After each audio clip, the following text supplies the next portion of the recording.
ऐसे हो भाई, गलत तो गलत है।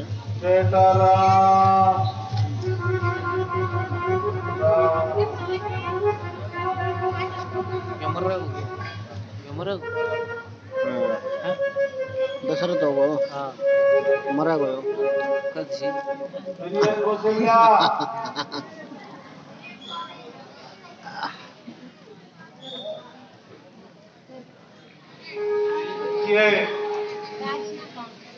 तुम्हारे साथ मैंने बहुत बड़ा अन्याय किया है।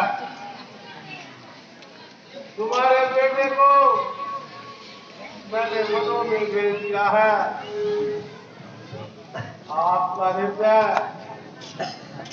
आपके हृदय में अग्नि की चल रही है। मैं समझता हूँ प्रिय, मैं आपका अपराधी हूँ।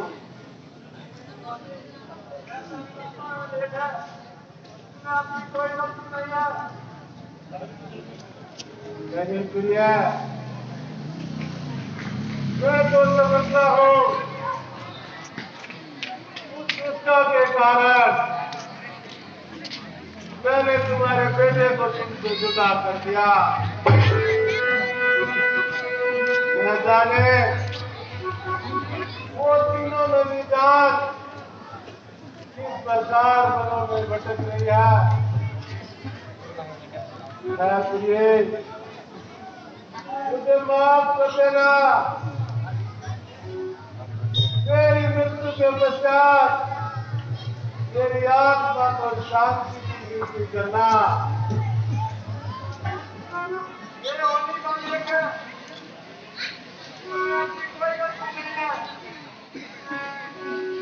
आप ये तो तुम्हारा बड़प्पन है। तुम आज भी मुझे दोषी नहीं मानती। मामा सब अच्छा मन भी गयो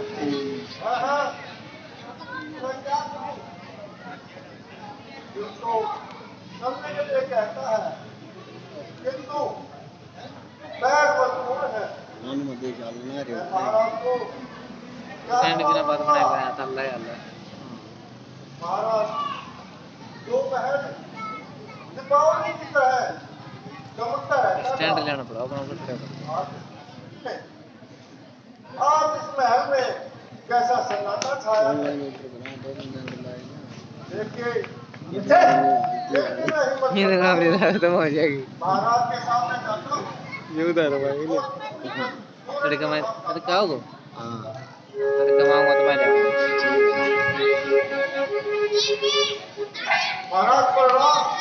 आगे सुमन महाराज प्रणाम। आगे सुमन तुम आ गए। मेरी फुलवाड़ी को वापस किया है। ये महाराज आपका ये समन, आपका ये वृद्ध मंत्री जिंदगी में पहली बार मैंने सुना है। आर्य सुमन आज ना आज गया फोन क्यों वाला ये तुमने क्या किया? मेरे हंस की जोड़ी को वनों में छोड़कर आ गए।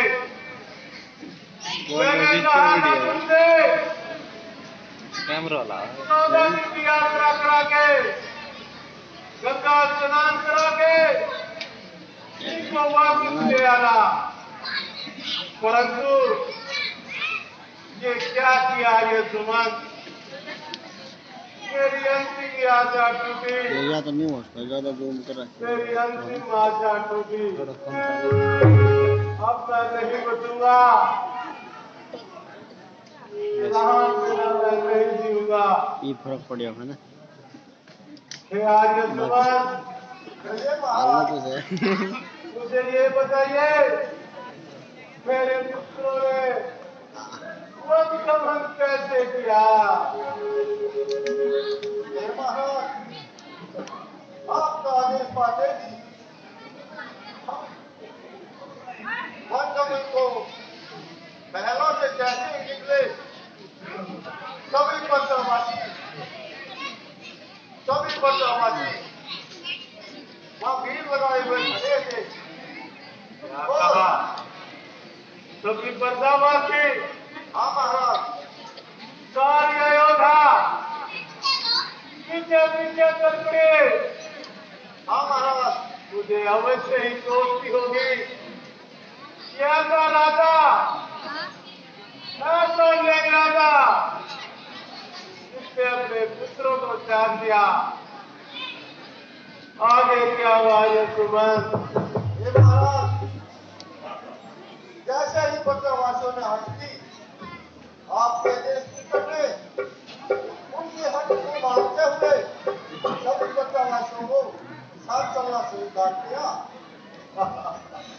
हे महाराज, चलते चलते तामसा नदी का किनारा आ गया और वहीं पर पहला पड़ाव करने का निश्चय सभी ने स्वीकार किया।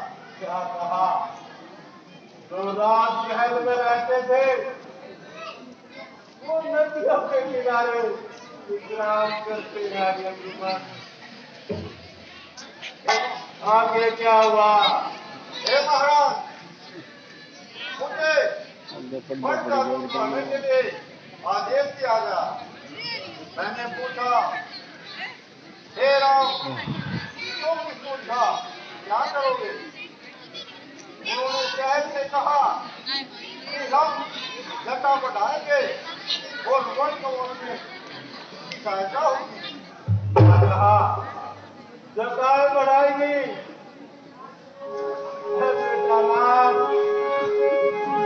मुझे माफ नहीं करेगा और मैं बिना जिंदा नहीं रहूंगा। आर्य सुमन, मेरी बेटी सीता के बारे में बताओ। वो थी आपके पुत्र वधू राम के चरणों में तो प्रसन्न थी, किंतु वह सबसे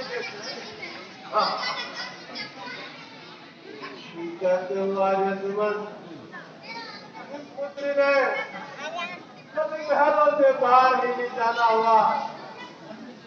आज वो बड़ों की सर पर ठोकरे खा रही है। और मेरा बेटा लक्ष्मण, इसके बारे में भी बताओ आर्य सुमन। हे महाराज, लक्ष्मण की तो मत पूछे बात। क्या कहा लक्ष्मण ने? हे महाराज, आर्य सुमन। हे महाराज, उस कलिया के सूर्य की तरह और मिट्टी की तरह जलन और अग्नि की तरह, हे महाराज, मैं तो हर बात पर बोलता रहा। ऐसा पापी राजा, ऐसा अन्यायी पिता, हम उसके पास कभी नहीं जाएंगे। ठीक कहा, ठीक आर्य सुमन उन्होंने, मैं पापी हूँ। लक्ष्मण ने ठीक कहा है, मैं अन्यायी हूँ। आर्य सुमन, जाओ महलों में विश्राम करो। तो आज्ञा महाराज। हे प्रिय कौशल्या, अंतिम आज्ञा भी टूटी, अब मैं जिंदा नहीं बचूंगा।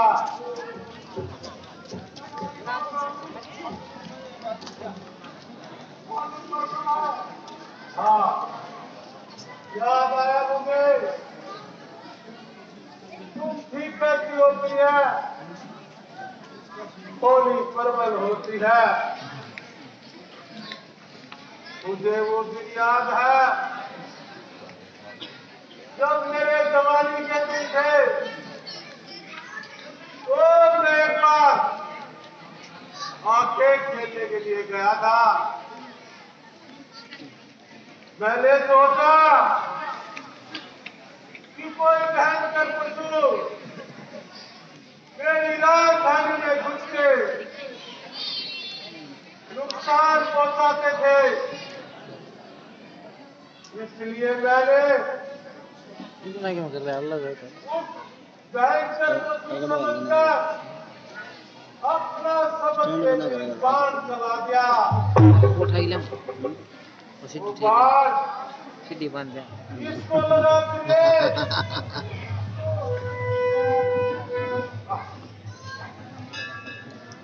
मैं 100 पेड़ को भगा दे। जल्दी जा बोल। कुमार को लगा गोलंदों का बेसहारा उनकी आंखों का तारा। और मुझे याद है उन्होंने मुझे ये शराब दिया था, क्या महाराजा दशरथ इस प्रकार हमारे योग में तड़प तड़प कर श्राप दे रहे हैं। एक दिन तुम्हारे भी उज्जवल होते हुए उनके योग में तड़प तड़प कर प्राण दोगे।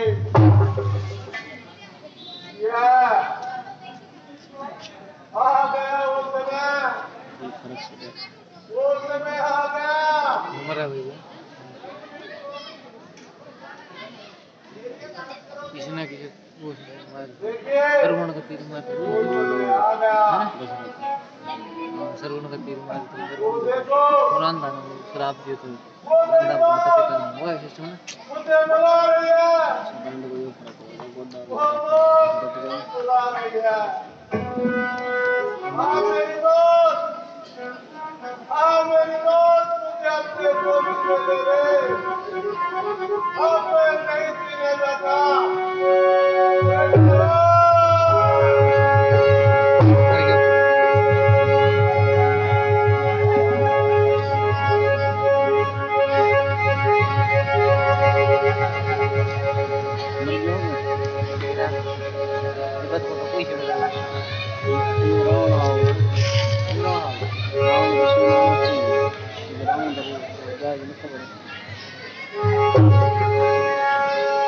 हेलो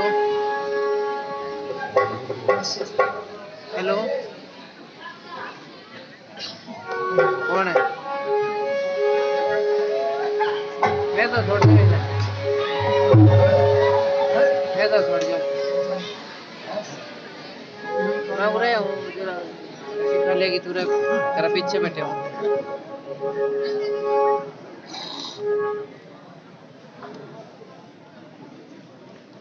एक घंटों को आया ना चलना। बराली का है। हाँ देखो जो काम आया तो बताओ ना क्यों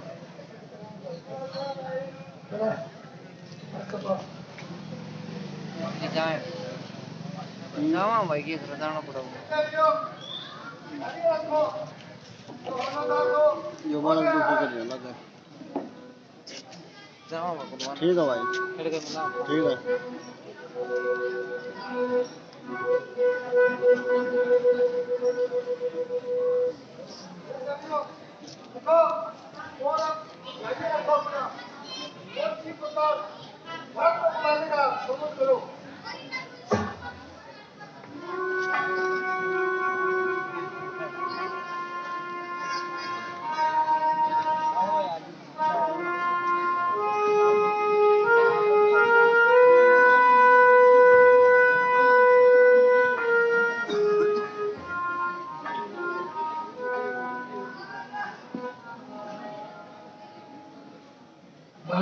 अनर्थ हो गया, अयोध्या में सब कुछ सुनसान हो गया।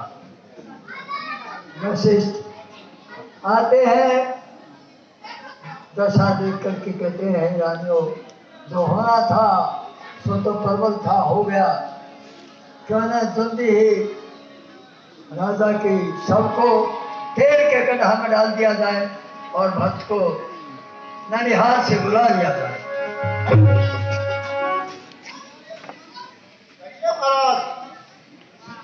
मेरा विचार से हम भरत को जल्दी बुला लेना चाहिए और राजा के शव को जेल के किनारे में रखकर सब तक सुरक्षित करना चाहिए। आपकी जो शिक्षा है